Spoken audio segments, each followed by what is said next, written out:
I'd like to introduce you to our veteran today. His name is Kenneth Patrick Sirmon, S-I-R-M-O-N, born March 17, 1941 in Mobile, Alabama, presently living in Fairhope, Alabama.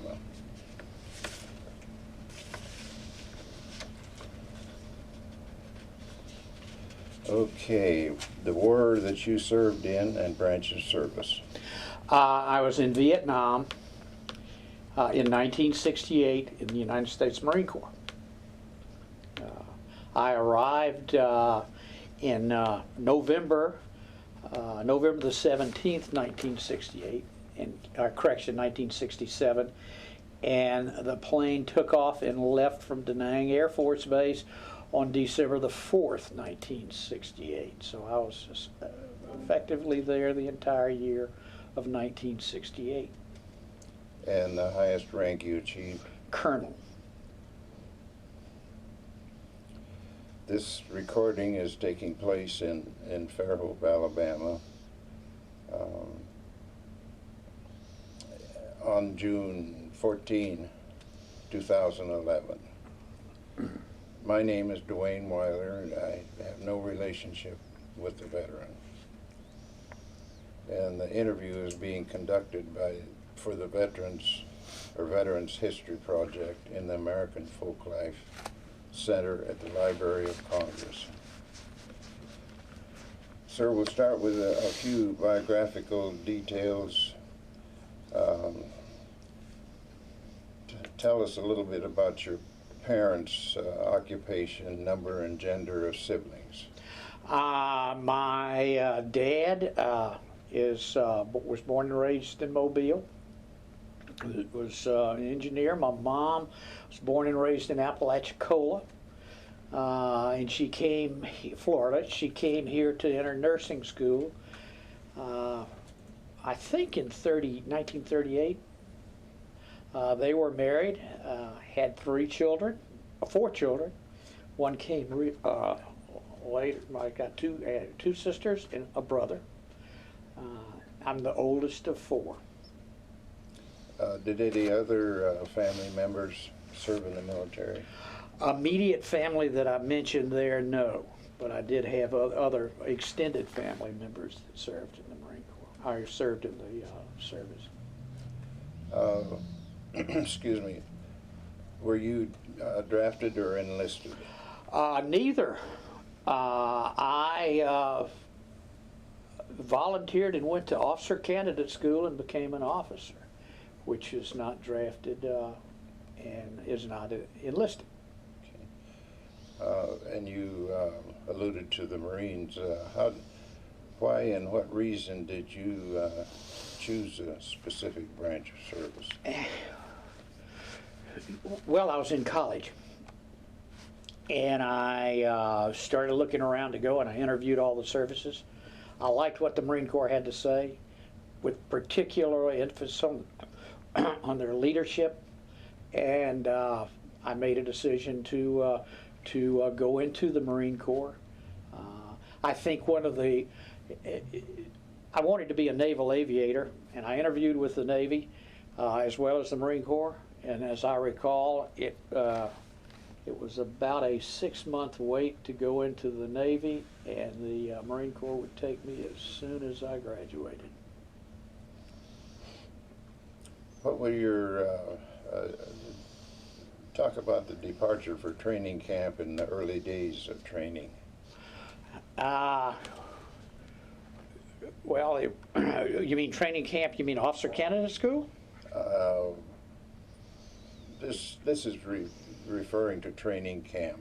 I did not go to a training camp initially. I went to officer candidate school, which, we all prepared ourselves. They told us to prepare ourselves physically and so forth, which I did. The day I left, got on a Eastern Airlines airplane at Bates Field and flew. They sent me a ticket, flew to Washington, D.C. First time I'd been in Washington, D.C. In fact, it's probably the first time I'd been north of Atlanta. And got a bus to Quantico, and it all started there. And your specialized training? That was it to become that was the training to be an officer. And it was very arduous, very physical and mental. And that lasts, I think it's 13 weeks or so. They usually about a little over half the people make it. And then after that, after I left there and was commissioned, I came to Pensacola and went through flight school. And perhaps that's what you're talking about. And flight school is approximately an 18-month.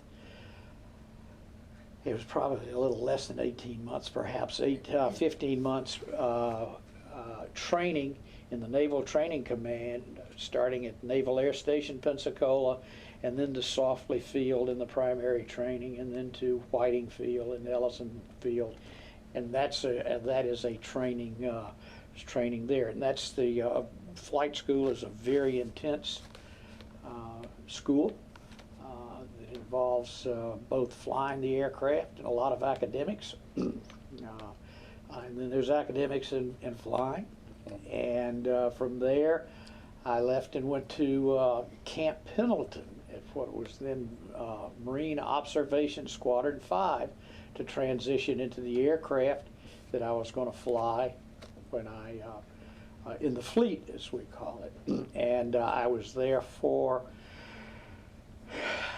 the time, I forget, say 6 months or so, and from there I went to Vietnam as a squadron pilot in Marine Observation Squadron 2.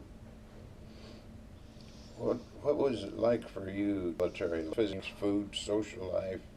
I thought it was pretty cool. Physically, it got myself in the best physical condition that I've been in. Food, there's nothing like mother's cooking, so it was that was something. The social life, I enjoyed being a young Marine, aspiring aviator in Pensacola, and having all the girls chase me. Okay, where did you serve? Where? Yes. Well, when I left Camp Pendleton in Marine Observation Squadron 5, I went to Vietnam. And there I was served in in the northern part of South Vietnam, I Corps. And I flew there for, we were there 13 months. I probably flew 12 months. From there I came home, came to Pensacola as a flight instructor. And I was a flight instructor in Pensacola until I was released from active duty. When I was released from active duty, I was in the training command at Whiting Field, North Whiting Field. And then I went into the reserves. And in the reserves, it was in Milwaukee. I was there for several, we lived in Milwaukee. It was in Naval Air Station Glenview is where I flew. I was there for 4 or 5 years. Then I was with the infantry in St. Louis for several years. Then I was in New Orleans for several years, and then with the infantry in New Orleans, and then back with the squadron commander in New Orleans, and then with a medical group in Memphis, Tennessee.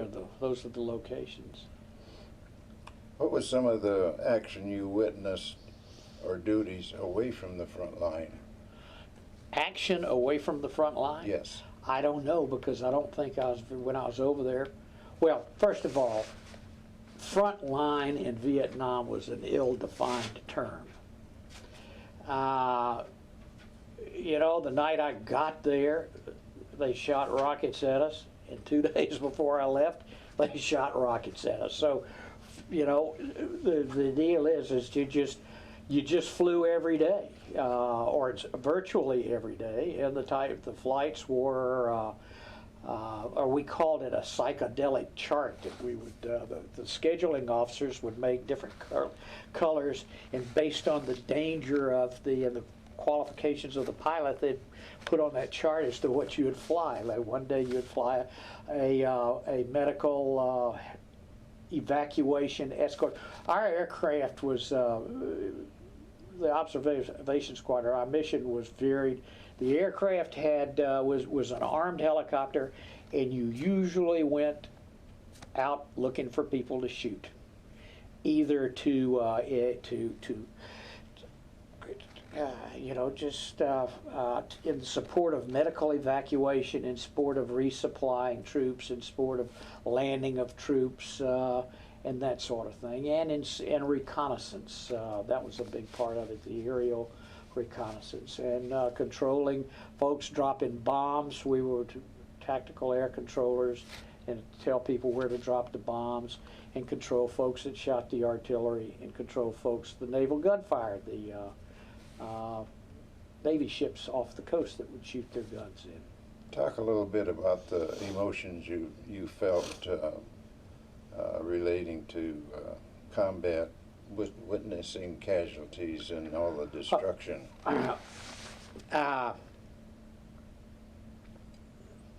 I caused a lot of the destruction. You know, we did our job very well, and we were proud of it. Casualties we saw a number. But emotionally, you dealt with it. What about friendships formed and camaraderie of service? Do you still? Oh yeah. We have, excuse me, dear friends that 40 plus years. Get together regularly, or regularly being every 2 or 3 years. At that time, how did you stay in touch with family and friends back home? How did you communicate? Written letters. That was it. No email.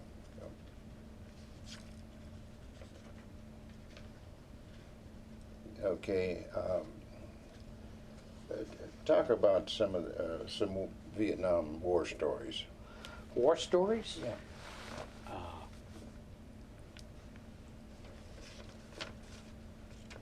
War stories. I don't know. We just would get up every day and fly. Every day was a war. You know, you would get up and you'd go out and fly. The medical evacuation. You'd sit around the ready room playing AC-doocy, or which is a variation of backgammon, and wait till the buzzer rang. And when the buzzer rang, we had a routine. We would go out there and fly and pick the guys up. We would. You'd go out and drop, pick reconnaissant folks up in the field, and so and so forth. So those war stories. I think looking back, I know that one evening, we'd fly at night. We'd fly this mission that you'd go out with a big light trying to spot folks, and one evening, Hanoi, Hannah made comment. That she knew and realized that the pilots were getting ready to go, and that they were going to shoot us down, and so forth. And boy, the whole everybody was so excited. What elevation did you fly most of the time? AGL? 1,500 feet. Out there and back, 1,500 feet, until then you started getting into your attacks, and then you'd go down as slow as you need to go. But usually you wanted to transit 1,500 feet unless there was cause to go higher, and cause to go higher is if there were heavy anti-aircraft weapons, then you'd go a little bit higher. But most of the folks that had been around there a while did not want to go much higher. Because if you got shot and so forth, you wanted to have time to put it on the ground and get out and run. Sure.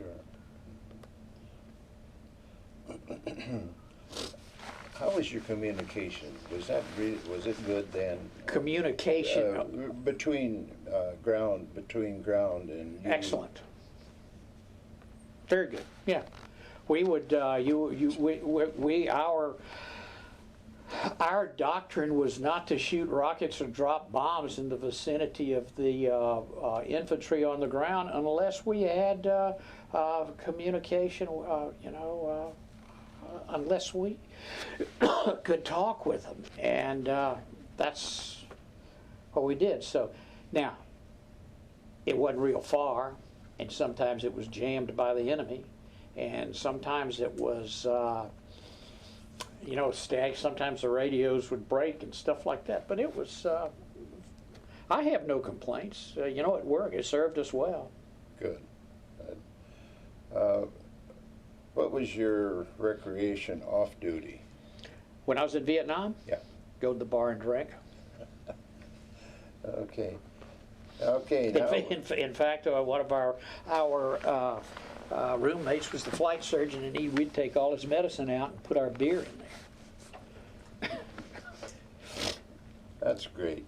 Where were you when the war ended? In Milwaukee. And how did you come home? How did I come home?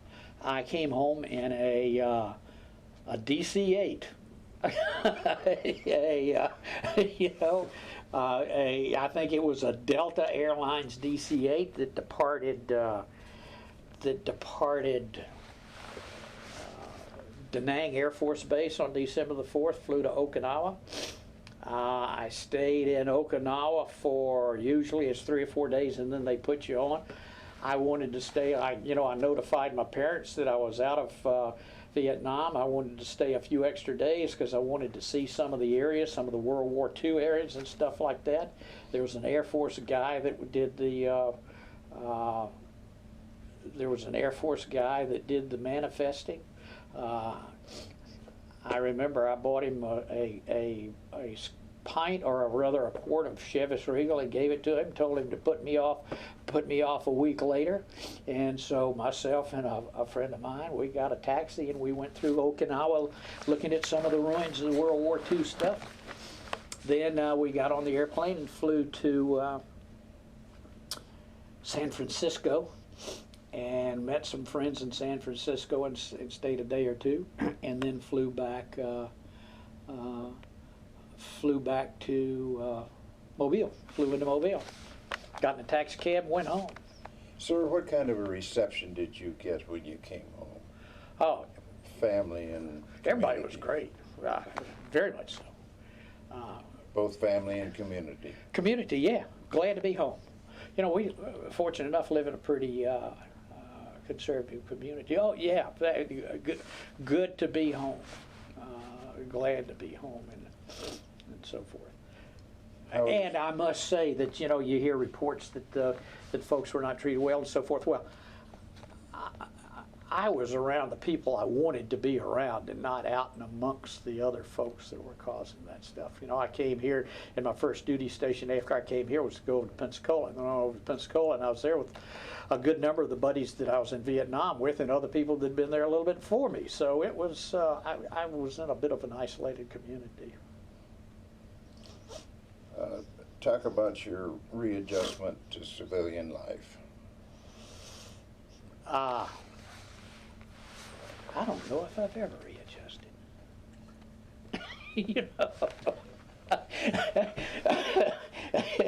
It's it just kept it in style. And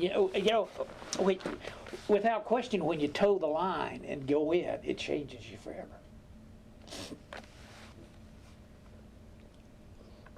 Do you For the good, I might add. do you remain in contact with quite a few of the Yeah. guys? We do. We have a couple of organizations. We email. Email has made it easier and reconnected with a lot of the people. So yes, we remained in close contact with a number of people. Then through some organizations also. Talk about the organizations that you alluded to. Well, there's a Marine Corps Vietnam Combat Pilots Association that we see there, and then coming up in October is my OCS class reunion, and the other is a Marine Corps Scholarship Foundation, which I'm involved with, and whose purpose is to provide excuse me, scholarships to children of Marines. Okay. What about life lessons that you learned from military service? I really think that whatever successes I've had has been a result. It was very positive. In particularly the Marine Corps, the leadership, the confidence, the fact that whatever you do, you break it down, you look at the 3 courses of action and evaluate them and take the best. The people, the support. So yeah, it's life's lessons have been, it's ongoing. I want to thank you for your time. This has been Good. Certainly will be mean a lot to a lot of people. Well, I hope so. Good. Okay. Okay, thank you. Is that it? That didn't take long. Did we take time enough? I guess so. Is there anything else that you would like to add? No. No, I mean, This has really been interesting. I yeah. have such respect for what you guys, I'm old enough that I've run into some of the veterans that served over there, and it had to be hell. It wasn't that bad. It wasn't. No. What type of helicopter did you fly? A Huey armed helicopter, or Huey, the Echo model. Also, the Marine Observation Squadron 2 is, I have a little background information on that, if you're interested, that I just took off the internet. Marine Observation Squadron 2 had the Huey and the OV-10, and we were spent most of our time in close air support. And Did you fly the OV-10, or you just stayed no, in I the did not. I flew it a little bit after I came back, but I did not fly it when I was in Vietnam. And when you went on your operation, was there any big operation going on, or did you just? Yes, I participated in several very big operations. Dewey Canyon was one, I think. Foster was another. I do know that, they would just go on and on. We wouldn't, you talk about, they'd say an operation, and you just sit down and brief and go do it. And didn't pay much attention to what they called it, because they were doing the same thing that you'd been doing before. You just go out and do it a little bit, do it as best you could. You supported Marines or ARVN or Army or all of the above? All of the above. For the most part, our support was to, our mission was to support the Marines. We would support the Korean Marines. That was a part of our mission also. We'd go, and that was a regular routine that we would do, is support the Korean Marines that were south of Da Nang. And we would support the ARVNs from time to time, and Army from time to time.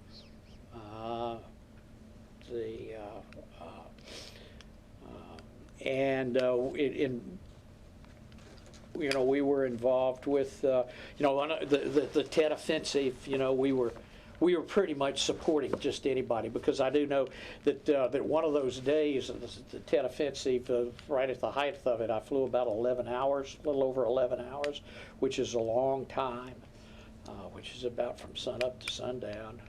You think about it. And, you know, you were, I recall that we were, would have the medevac missions were 5, was the number 5, and then a letter. And after the letter, you know, you'd start, A would be first in the morning, B, C. And as we got on to 2 o'clock in the afternoon or so, I recall that you would have, you'd put them down in a priority and try to get to priorities, try to separate the ones that were emergencies, certainly were first and so forth. And we had essentially all emergencies at 2 o'clock in the afternoon, and it was this Mission Hotel 5 Bravo X-ray, which was, they've already gone through the alphabet twice, and they're almost getting ready to go through the alphabet a 3rd time. That you go out and fly next to the guys that would land down there and try to shoot around them so nobody would shoot them. I need some more here. But yeah, Thank you. anything else?